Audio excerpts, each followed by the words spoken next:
I never imagined that one argument would change my entire life. The hospital room smelled of antiseptic and betrayal. My right leg was wrapped in thick white plaster, hanging slightly above the bed. Every small movement sent waves of pain through my body, but the physical pain was nothing compared to what burned inside my chest. My husband did this to me, all because I dared to argue with his mistress. Just hours earlier, I had been standing in the hallway of a luxury cafe, my hands shaking but my voice firm. I hadn't planned to confront her, but when I saw her, wearing the bracelet he had gifted me on our anniversary, something inside me snapped. "You think stealing someone's husband makes you special?" I asked her. She laughed. Actually laughed. "You should thank me," she replied calmly. "If I didn't exist, you'd still be living in a lie." People were watching.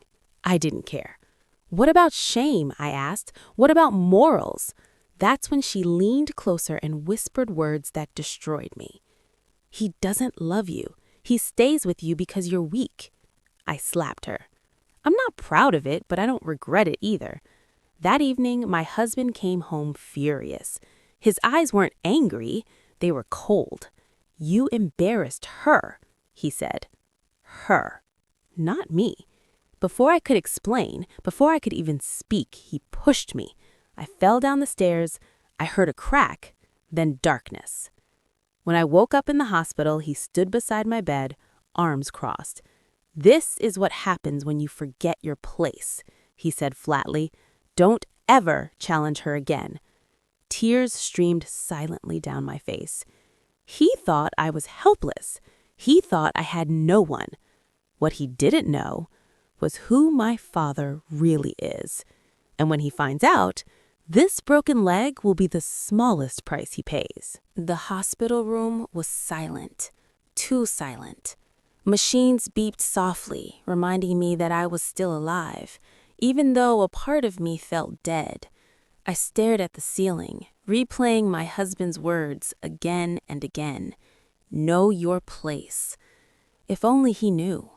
I turned my face toward the window, watching the city lights flicker outside. My phone lay beside me, untouched. I had been staring at one contact for hours. Dad. I hadn't called him in 5 years. Not since the day I chose love over blood. Not since the day I married a man my father warned me about. "He is not the man he pretends to be," my father had said. "And if he ever hurts you, don't wait. Call me." I didn't listen, and now here I was, my leg broken, my dignity crushed, my marriage exposed as a lie. My hand trembled as I picked up the phone. What if he didn't answer? What if he hated me for disappearing? The call connected after one ring. "Where are you?" a deep voice asked, sharp, controlled, familiar. No hello, no anger, just concern. My throat tightened. "Dad, Before I could finish, my voice broke. Years of pain poured out in silent sobs. "Which hospital?" he asked again, this time colder. I told him. The call ended. An hour later, the door to my hospital room opened. 2 men in black suits entered first, scanning the room like trained soldiers.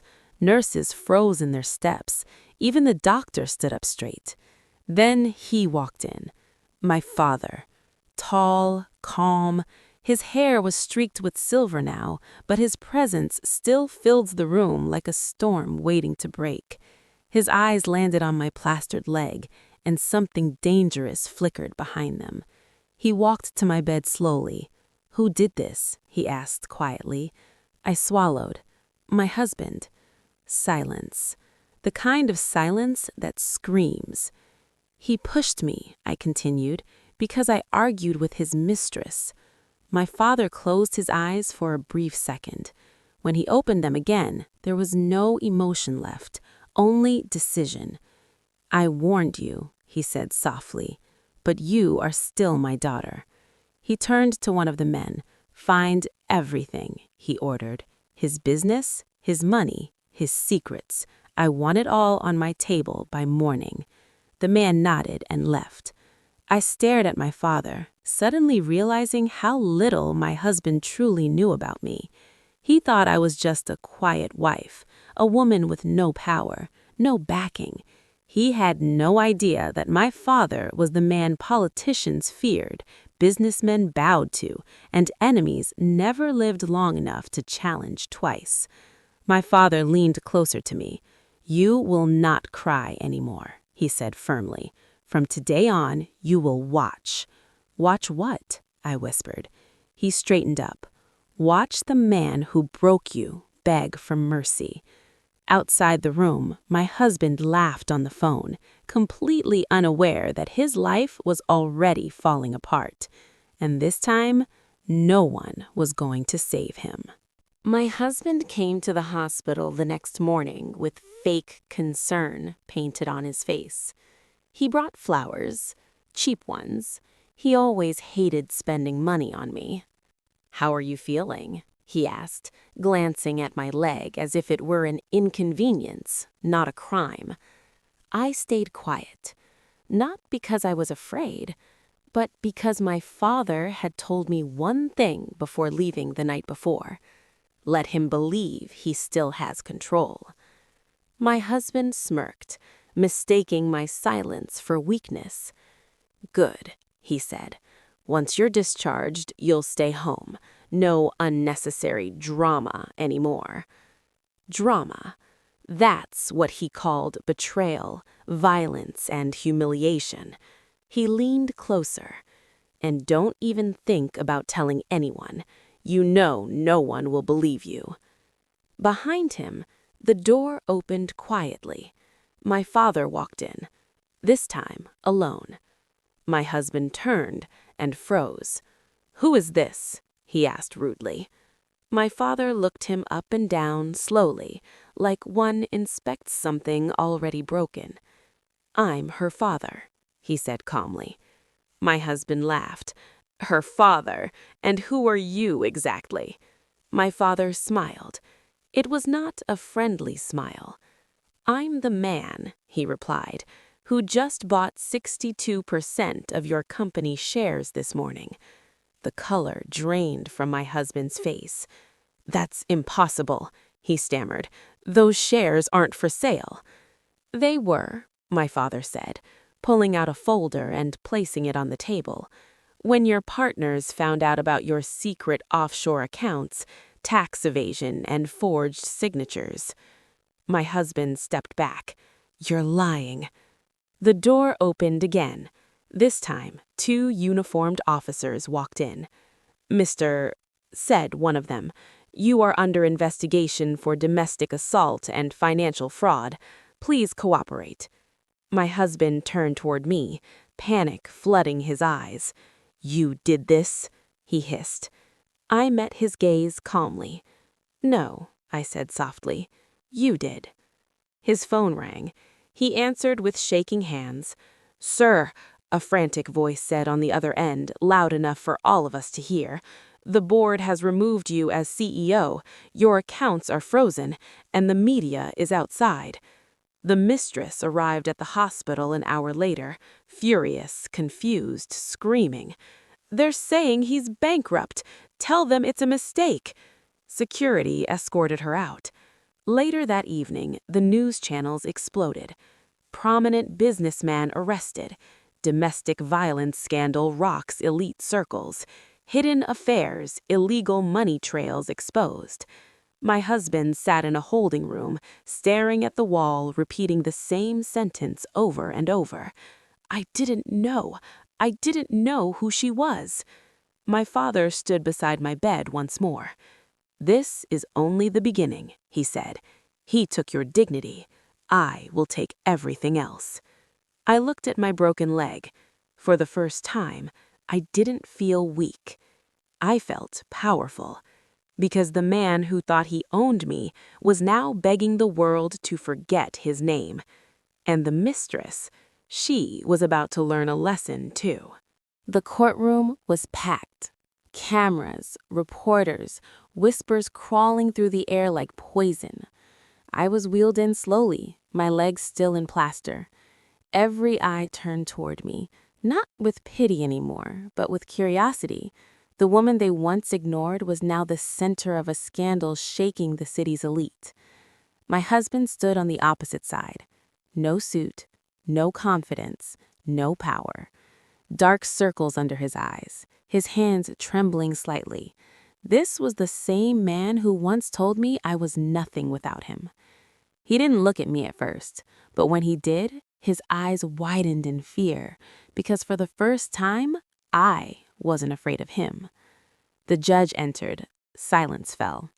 The prosecutor began calmly, methodically.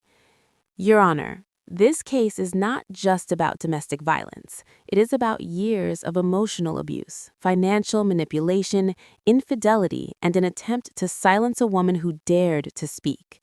Screens lit up around the courtroom. Photos, videos, medical reports, the staircase, my fall, the broken bone. Then the audio recording played. My husband's voice echoed through the room. This is what happens when you forget your place. A gasp rippled through the audience. My husband stood up suddenly. That's taken out of context. The judge slammed the gavel. Sit down. Then came the mistress. She walked in confidently at first, designer clothes, chin high, until the prosecutor smiled. Ms. Do you recognize this bank statement? Her face paled. Screens showed transfers, luxury gifts, hotel bookings, overseas trips, all paid from company funds. Did you know, the prosecutor continued, that every gift you received was stolen money?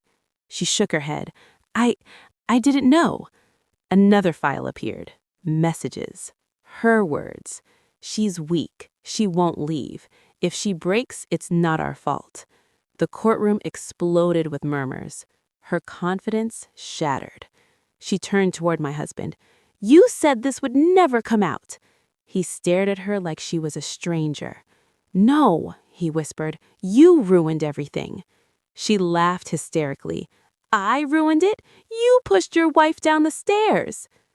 Silence. That was it. The judge leaned forward. Did you just admit to physical assault? The mistress collapsed into the chair. Then my father stood. Permission was granted. He didn't raise his voice. He didn't need to. My daughter was raised to believe love required sacrifice, he said.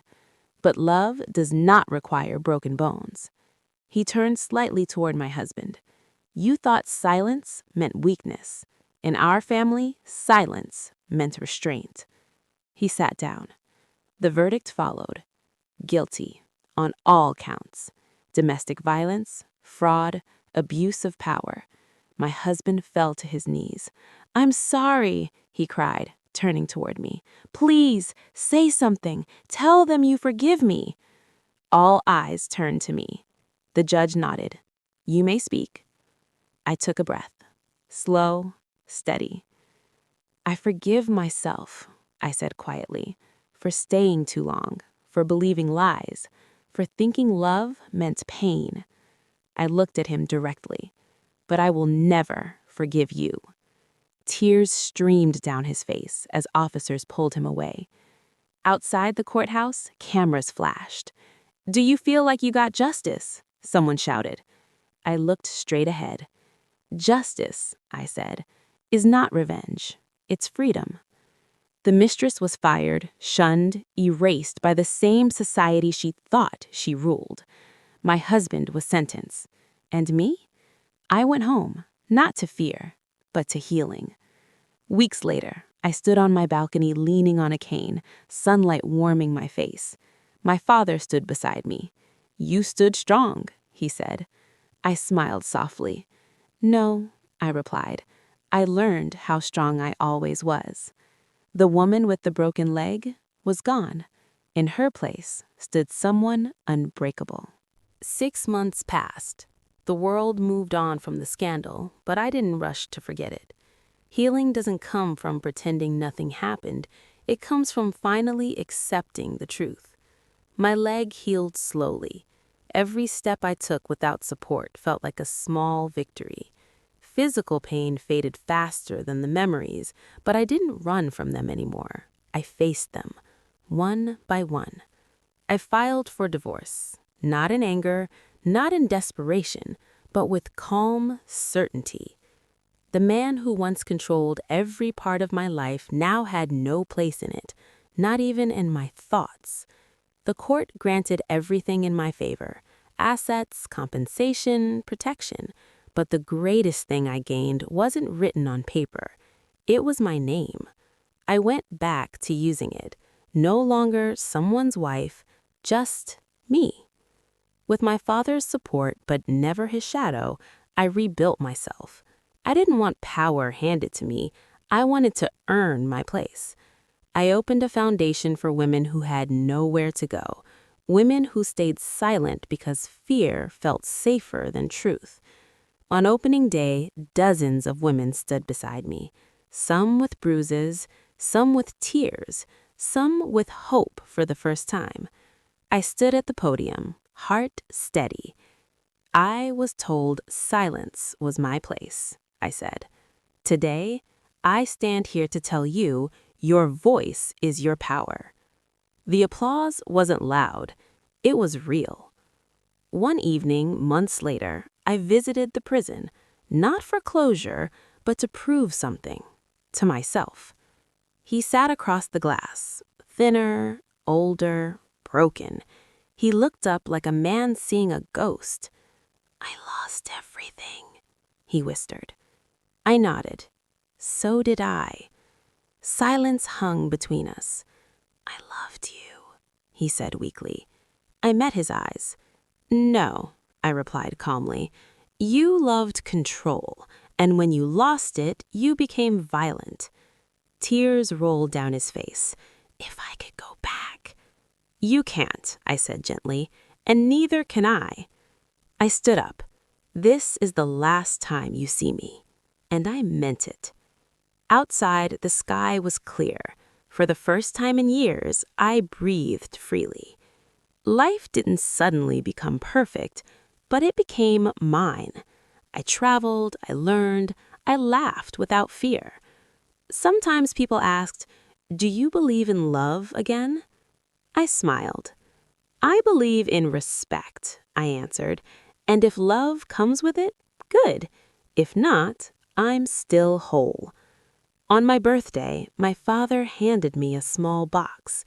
Inside was a simple bracelet. "You don't need protection anymore," he said softly, "but I'll always stand behind you." I hugged him tightly. "I know," I said, "and now I stand for myself." The woman who once lay broken in a hospital bed is gone. She didn't disappear. She transformed, not into someone cruel, not into someone cold, but into someone unbreakable. And this time, no one decides my place in the world except me. Months turned into a year. The scars on my leg faded, but the lessons stayed. I walked without a cane now, each step a reminder of the battles I had survived and won. The foundation I started grew faster than I imagined. Women who once felt invisible now had a voice, a safe space, and guidance. Their stories fueled my purpose. Their courage mirrored mine. One morning, I visited the old villa, my home where I had once felt trapped, humiliated, and powerless. The sun was just rising, spilling golden light over the walls. The garden bloomed not because anyone forced it, but because life always finds a way to flourish, even after the harshest winters. I stepped inside. Every corner whispered memories, some bitter, some triumphant. I placed my hand on the staircase railing, the place where my life had almost shattered. I smiled softly. "You don't define me," I whispered to the empty hall. "I define myself." The phone rang. It was my father. "How are you today?" he asked. "I'm alive," I said with a laugh. "More than that, I'm free." He chuckled. "I've watched you grow stronger than I ever imagined. Your courage makes me proud." I paused, looking out of the window. The city stretched below, full of possibilities. Dad, I think it's time I live my life for me, not for fear, not for anyone else. You've always had that right. But remember, power isn't in revenge, it's in standing tall, no matter what comes. I hung up and stepped outside. The wind brushed my face, and the future felt like a canvas I could paint any way I wanted. No fear, no regrets, only hope. And then I smiled, because for the first time in my life, I wasn't just surviving. I was thriving. The woman who had been broken, silenced, and betrayed was gone. In her place stood someone fearless, someone strong, someone who could face the world on her own terms. And that was just the beginning. 2 years had passed since the courtroom drama. I had rebuilt everything: my home, my career, and most importantly, my sense of self. The foundation had grown beyond my expectations, helping hundreds of women reclaim their lives. Every success story reminded me why I never gave up. But life, as always, had more lessons in store. One evening, as I returned to my villa after a long day, I noticed a car parked outside. It wasn't familiar. The engine was off, yet someone was waiting. My heart skipped. I stepped out cautiously. A man approached, tall, confident, but not threatening. He held a folder. "Are you Ms.?" he asked politely. "Yes," I said, wary. "I have something that belongs to you," he said, handing me the folder. Inside were documents, proof of years of financial manipulation by people I never suspected. The handwriting, the signatures, the transactions, all pointed to someone I had trusted once, someone powerful, someone who had stayed hidden while my husband's downfall was celebrated publicly. I realized then that my journey wasn't over. This was a warning, or perhaps an opportunity. For the first time in years, I smiled with determination. "Bring it on," I whispered to myself. I've faced worse. That night, I stood on my balcony overlooking the city lights. A gentle breeze carried memories of pain, courage, and triumph. I had learned something important. Life would always challenge me. People would always underestimate me. But I had also learned the most crucial lesson. Strength isn't about avoiding battles. It's about winning them every single time with your head held high. And as the stars appeared in the sky, I knew one thing. I was no longer defined by my past. I was the author of my own story, and no one, not husband, mistress, or anyone else, would ever control my fate again. The woman who was broken had risen. The woman who was silenced now spoke loudly, not for revenge, but for freedom, justice, and power. And this was the one I chose. It had been 3 years since everything changed, since my husband's betrayal, the courtroom humiliation, and the moment I finally reclaimed my life.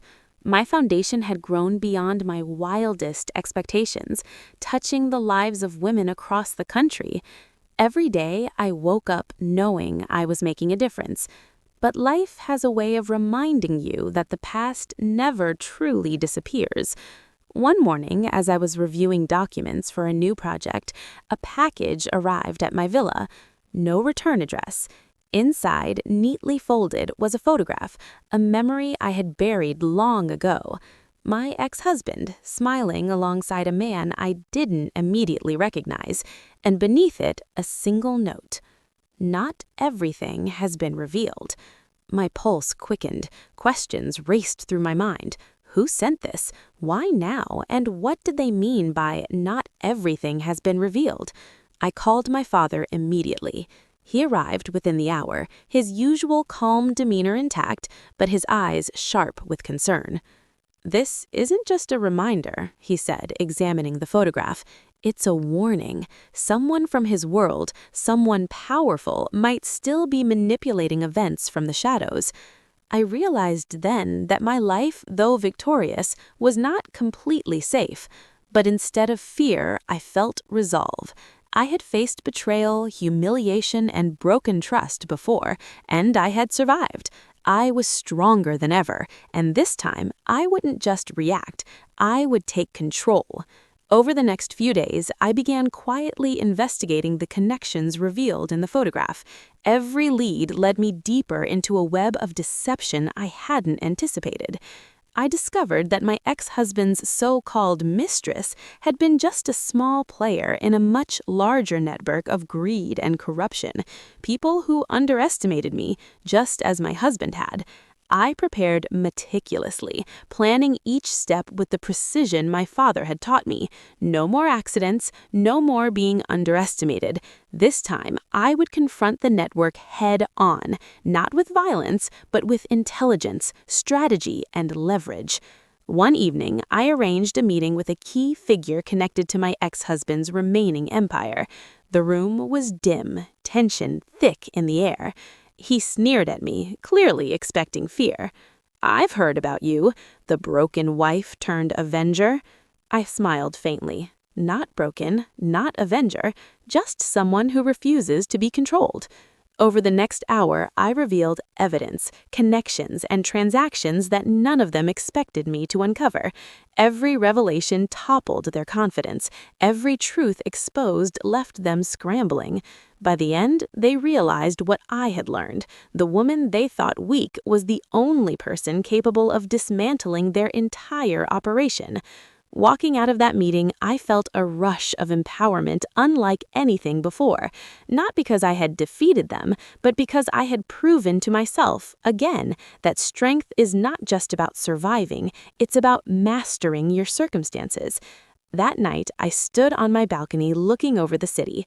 The lights shimmered like a reflection of my journey, dark moments illuminated by resilience. I had faced the worst life could throw at me, and yet here I was, stronger, smarter, free. I realized then that my story was far from over. New challenges would come, but they would not define me. I was no longer the woman who argued with her ex-husband's mistress. I was no longer the one with a broken leg and a shattered heart. I was a force, a woman who had claimed her life, her power, and her destiny. The shadows of the past would always exist, but I had learned to walk in the light, and for the first time in years, I truly felt untouchable, not because the world feared me, but because I had learned to never fear it again. As dawn broke the next morning, I smiled. My journey had been long, painful, and filled with obstacles, but it had also been beautiful, and as I took a deep breath, I whispered to myself, "This life is mine. Every choice, every victory, every step forward, I choose them all, and nothing will ever take that away from me." It had been 4 years since that fateful day when my world shattered. The woman who once lay in a hospital bed, broken by betrayal and violence, had transformed completely. My foundation had expanded nationwide, helping thousands of women reclaim their lives. I was no longer just a survivor. I was a symbol of strength, courage, and independence. Yet, the past has a way of following you. One afternoon, a letter arrived, sealed, no return address. I opened it carefully. Inside were photographs, documents, and messages exposing a hidden network of people who had profited from my ex-husband's schemes. It was the final puzzle piece, proof that his fall had been orchestrated by more than just his greed. I realized that justice was not fully served, not yet. With my father's guidance, I meticulously planned my next steps. This wasn't about revenge anymore. It was about closure, transparency, and reclaiming the truth for every person who had been silenced. Weeks passed. Meetings were held.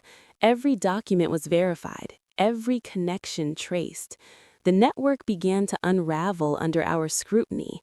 Powerful people who thought they were untouchable were now scrambling to protect themselves. Then came the day of the confrontation. It wasn't in a courtroom this time. It was in the boardroom of the conglomerate my ex-husband had once controlled. I stood at the head of the table, the weight of my journey behind me, the certainty of my mission before me. Faces turned pale, whispers turned to gasps. "This ends today," I said, my voice steady, commanding attention. "Every lie, every betrayal, every act of manipulation, you will answer for it. Not just to me, but to the world you tried to deceive." One by one, they realized the woman before them was not the same one they had underestimated years ago. She was sharper, wiser, and unstoppable. After hours of negotiations, revelations, and undeniable proof, the network was dismantled, assets frozen, corrupt deals exposed, and the women who had been exploited finally received justice. I walked out of that building that evening, the sunset painting the city in gold. I breathed deeply, savoring the freedom I had fought so hard to claim.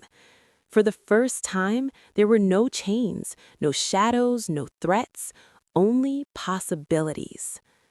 I returned home to my villa, the place where my journey had begun. The garden bloomed, mirroring my own growth, beauty, resilience, and life thriving against all odds. My father stood beside me, pride shining in his eyes. "You've done it," he said softly. "No," I replied, smiling. "We've done it. But more importantly, I've finally done it for myself." That night, I reflected on my journey, from fear to freedom, from pain to power. Every challenge had shaped me. Every betrayal had taught me strength. Every tear had carved resilience into my soul. I knew the world would always throw tests in my path, but I also knew that nothing, not fear, not betrayal, not anyone else could ever take my life, my voice, or my power away again. I had risen from the ashes, not as someone seeking revenge, but as someone who owned her destiny. And as the stars sparkled above, I whispered quietly to the night, "I am unbreakable. I am unstoppable. I am free. And this is only the beginning of the life I choose to create." It had been 5 years since everything fell apart, and 5 years since I had truly risen. The villa, once a symbol of confinement and betrayal, now felt like a sanctuary. My garden bloomed with vibrant colors, each flower a reflection of resilience, each tree a testament to growth. My foundation had expanded beyond my dreams. Thousands of women had found shelter, guidance, and strength through it. They called me a leader, a mentor, an inspiration, but I knew the real truth. I was still learning, still growing, still discovering the limits of my own power. One morning, while reviewing expansion plans for the foundation, my phone buzzed. A news alert flashed. Former business tycoon's network completely exposed, millions recovered for victims. I smiled. Justice had been served, not with vengeance, but with precision and courage. But life had one more lesson for me. A letter arrived, this time handwritten, elegant, and deliberate. The story is never truly over, not for those who dare to rise. I paused, feeling a thrill of anticipation, not fear, not doubt, but excitement. I realized that my journey wasn't about defeating enemies. It wasn't about proving anyone wrong. It was about claiming my life, every day, on my own terms. I walked through the villa, touching the walls, the stairs, the places that had once held pain. Every corner whispered stories of the past. Every shadow now seemed alive with possibility. I knew the world would always challenge me, but I had learned a powerful truth. Strength isn't born from ease, it is forged in fire. Freedom isn't given, it is taken. Life isn't survived, it is claimed. And claim it I had. That evening, I stood on the balcony looking over the city skyline. The lights shimmered like stars that had fallen into the earth, reminding me that even in darkness, beauty thrives. For the first time, I felt nothing holding me back. No regrets, no fear, no chains. I whispered softly to the night, I am my own story. I am my own power, and whatever comes next, I am ready. Behind me, the villa hummed quietly, a home rebuilt, a life reclaimed, a future waiting to be written. The woman who had once been silenced, broken, and betrayed was gone. In her place stood someone unshakable, unstoppable, and free. And for the first time, I truly believed the best was yet to come. 5 years had passed since my life was shattered by betrayal. 5 years of pain, struggle, and transformation. The villa no longer felt like a prison. Its walls now carried stories of triumph. Each room, each corner, each beam reflected my journey from fear to freedom. I had rebuilt not only my home, but my spirit, my confidence, and my destiny. My foundation, once a small refuge for women escaping abuse, had grown into a nationwide network. Shelters, scholarships, and mentorship programs empowered women from every corner of the country. I often traveled to visit them, walking among women who had found courage through their own stories, stories that intertwined with mine. But as my influence grew, I realized something crucial. Power isn't just about victory, it's about legacy. The lessons I had learned, the courage, the strength, the unwavering will to reclaim what was mine, needed to extend beyond my life. I had to create structures that would survive me, structures that would ensure women never felt helpless again. One afternoon, while reviewing expansion plans, my assistant brought me an unexpected letter.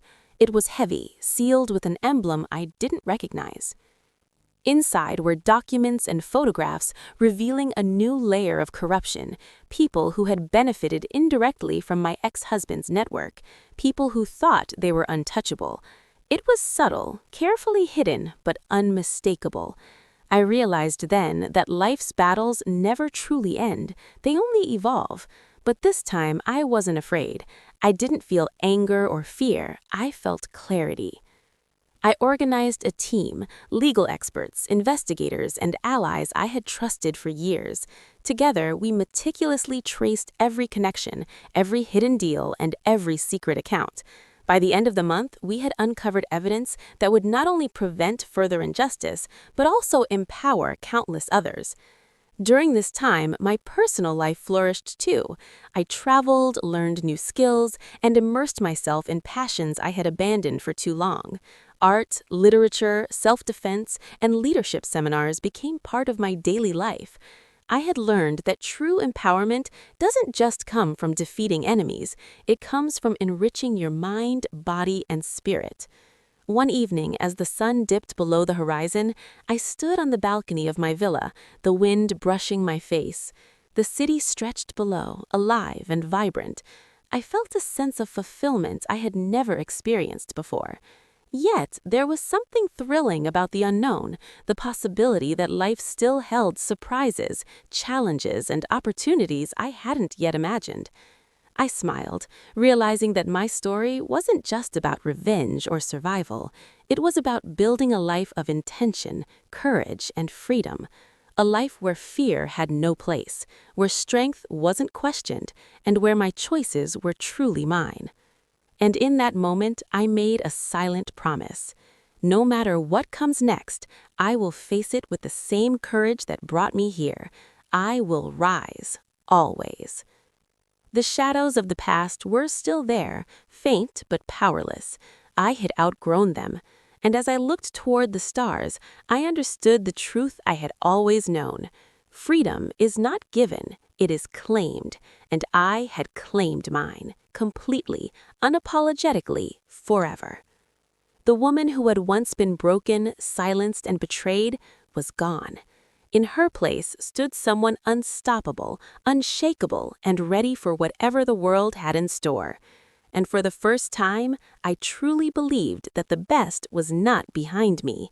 It was ahead. 6 years had passed since that fateful day when my world was broken. The villa, my sanctuary and my prison once, now radiated warmth, power, and freedom. Every corner whispered stories of resilience. Every flower in the garden bloomed not by chance, but by the strength I had cultivated within myself. My foundation had expanded internationally. Women from different countries now sought guidance, mentorship, and refuge through programs I had personally helped design. I watched as countless lives transformed, their courage reflecting back at me the journey I had undertaken myself. But life had a way of testing me still. One morning, I received a call from an unknown number. The voice on the other side was calm, controlled, and slightly amused. "Miss Blank," he said, "you've done well, but you're not the only one who can rebuild from ashes." A chill ran down my spine. This wasn't a threat, it was a challenge. Someone out there had been observing, studying, and waiting. Someone powerful. I didn't panic. I smiled. Because I had learned the most important lesson. Fear was a choice, and courage was a habit. Over the next few weeks, I navigated a complex network of hidden alliances, secret agendas, and financial manipulation. Every step required careful strategy, patience, and wisdom. I wasn't the young, naive woman I had once been. I was decisive, resourceful, and unstoppable. During this period, I also explored personal growth like never before. I traveled to places I had only dreamed of. I immersed myself in art, literature, self-defense, and leadership seminars. I surrounded myself with people who inspired me, challenged me, and encouraged me to aim higher. Then, one evening, as I returned to my villa, I noticed a small package at my doorstep. Inside was a simple note. "The world always tests those who rise. Will you rise again?" I laughed softly. Yes, I would. Not just rise, but soar. The following months saw the expansion of my foundation into uncharted territories. Programs were introduced for education, mental health support, and entrepreneurship. Women who had once lived in silence were now leaders, mentors, and advocates themselves. Through it all, I realized something profound. My power wasn't in revenge. It wasn't in the downfall of my ex-husband or the humiliation of his mistress. My true power lay in creating life, opportunity, and freedom for myself and others. At night, standing on the balcony, looking at the city lights below, I reflected on my journey. The scars, the betrayals, the pain, they were all part of my story, but they did not define me. They had forged me. I whispered into the wind, "I am my own force. I am my own destiny, and whatever comes, I will meet it, unafraid, unshaken, and unstoppable." The woman who once cried silently in the shadows was gone. In her place stood someone unstoppable, unbreakable, and luminous with purpose. And though the world would continue to challenge her, she knew one truth. Her story was hers alone, and she would write it as she chose, boldly, freely, and with unyielding strength.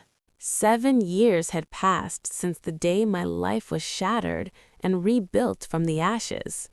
My villa, once a symbol of confinement, now stood as a beacon of strength. Every wall, every corner, every bloom in the garden reflected resilience, courage, and the battles I had fought and won. The foundation had expanded globally. Programs now reached countless women, offering education, mentorship, entrepreneurship, and protection from abuse. Women who had once felt invisible now stood tall, leading others, mentoring younger generations, and carrying forward the lessons I had learned. But even with this success, life continued to present challenges, subtle, complex, and demanding. One morning, I received an anonymous email. The message was short but clear. The shadows you think are behind you are still watching. Will you rise to meet them? For a moment, I paused. A chill ran through me. Not of fear, but anticipation. I realized that the past was not meant to haunt me. It was meant to remind me of how strong I had become. I smiled. Yes, I would rise. But this time, not just to defend myself. I would rise to lead, innovate, and inspire on a scale I had never imagined. Over the following months, I expanded my foundation into areas that would ensure systemic change, creating programs for legal reform, international advocacy, and financial independence for women worldwide. Every initiative was designed to empower not just individuals, but entire communities. I also focused on my personal growth. I trained in advanced self-defense, public speaking, and strategic planning. I cultivated a network of advisors and mentors, people who challenged me, taught me, and inspired me to reach heights I had never dared to imagine. One evening, I stood on the balcony of my villa, looking at the city below. The lights shimmered like a constellation of possibilities. I thought about the journey I had taken, from betrayal and fear to strength and influence. Every scar, every tear, every trial had forged me into the woman I had become. I whispered to the night, I am not just surviving. I am creating. I am building. I am unstoppable. And no one, not fear, not betrayal, not the shadows of the past, can ever define me again. And I knew the truth. Life would continue to challenge me, but now I was beyond fear. I had learned that my true power lay not in seeking revenge, but in rising higher, inspiring others, and claiming every opportunity the world had to offer. The woman who once cried silently, broken and afraid, was gone. In her place stood someone unbreakable, fearless, and ready to shape not just her destiny, but the destiny of countless others. And as I looked toward the horizon, I understood one final lesson. The story of my life was not just about me, it was about legacy, impact, and the unshakable strength of a woman who refused to be defined by anyone but herself. And this legacy will be unstoppable. 8 years had passed since my world was shattered and rebuilt from the ashes. The villa, once a symbol of confinement and betrayal, now stood as a sanctuary of power, resilience, and hope. Every wall, every room, every garden bloom reflected the life I had claimed for myself. My foundation, now recognized internationally, had transformed thousands of lives. Women who had once lived in fear and silence now stood tall, leading initiatives, mentoring younger generations, and inspiring entire communities. The ripple effect of empowerment had spread farther than I could have imagined. But even amidst this triumph, life reminded me that growth never ends. A letter arrived one crisp morning, unsigned, containing only a single phrase. The journey is never truly over. For a moment, I paused. My heart did not race with fear, it raced with anticipation. I realized then that life's challenges were not obstacles, but invitations to rise higher. Over the following months, I took my foundation to unprecedented levels. I collaborated with international leaders, implemented systemic reforms, and launched programs for women in underprivileged regions. I trained relentlessly in strategy, leadership, and negotiation, preparing myself for any challenge that could arise. I traveled often, meeting women whose courage inspired me daily. I listened to their stories, advised them, and learned from them. Each encounter strengthens my belief that true empowerment comes from lifting others as you rise. One evening, I returned to the villa after a long day of planning a global initiative. Standing on the balcony, I looked over the city. The lights sparkled like countless possibilities, each one a reminder of how far I had come. I reflected on my journey, from the woman broken by betrayal and violence to the woman who now shaped lives, communities, and futures. I whispered into the night, I am not just surviving.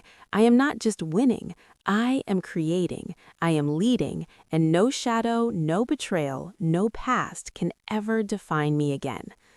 And then came the subtle thrill of possibility, the knowledge that challenges would always come, but they would now be opportunities to rise even higher. The shadows of the past no longer haunted me, they guided me, reminding me of the strength I had forged. For the first time, I understood something profound. The story of a life is never just about survival or revenge. It is about freedom, impact, courage, and legacy. It is about creating a life so full that the world cannot ignore it. The woman who once lay broken, silenced, and terrified in a hospital bed was gone. In her place stood someone unstoppable, unshakable, luminous, and free. I knew, deep in my heart, that the best was not behind me, it was ahead, limitless, untouchable, and mine to claim.